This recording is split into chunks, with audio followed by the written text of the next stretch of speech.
Алдағы егіс науқанына дайындық жұмыстары қызу жүріп жатыр. Былтыр 430 мың гектар алқапқа дәнді дақыл егілді. 600 мың тоннадан астам астық алынды. Дәнді дақылдардың орта түсімі гектарынан 14 центнер. Бірақ Мәртөк, Қарғалы аудандарын ерекше атап өткен жөн. Бұл аудандарда ортақ түсім гектарынан 18-16 центнер.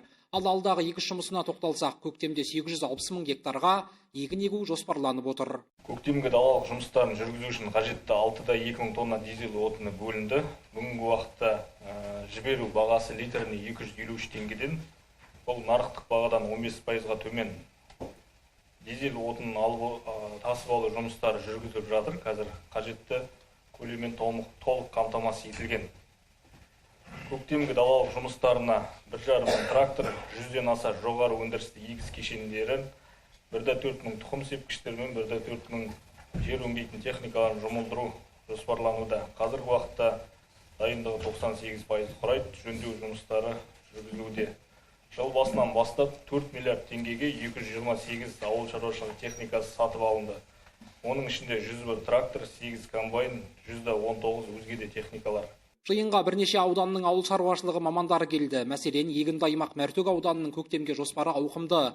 Ауданда егінмен айналысатын шаруашылықтар жетерлік. Мәртөк ауданы бойынша биыл бізде 158 мың гектар егіс алқабын егу жоспарланып отыр. Былтырға қарағанда 11 мың гектарға ұлғайтылды.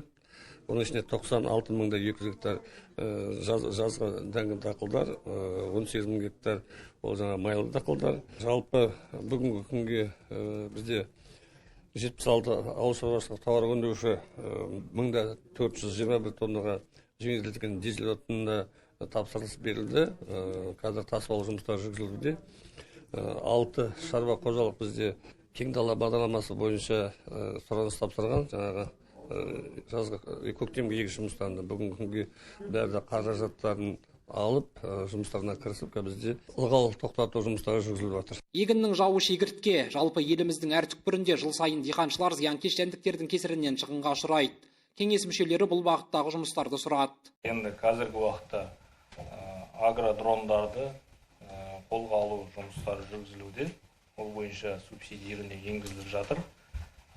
Жаңағыдай шегіртке немесе гарчак улауға агродрондар кешегіде Қарғалы ауданында болды. Демонстрация жасалды. Қазір уақытта тиімділігін дәлелдеп жатыр. Енді ол бойынша ендіру бойынша жұмыстар жасалып жатыр. Жайылым сапасының нашарлауы да саладағы өзекті мәселе. Ол 50 жылда бастан етіледі екен. Ана жусан. Сондықтан ауыл жоғалтып алмаймыз ба деген менің күдігім бар. Шөп жоқ.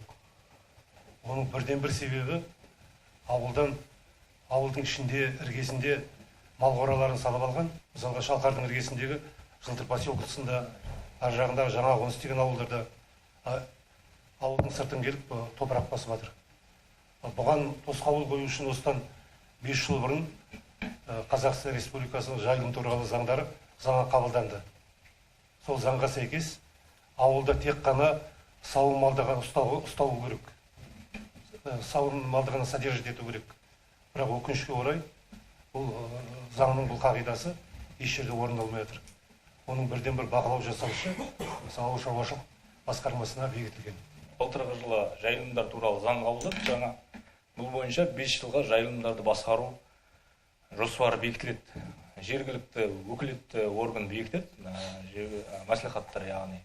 Жергілікті атқарушы орган дайындайды. Қазіргі уақытта облыс бойынша жер қатынастары басқармасы тарапынан бірегей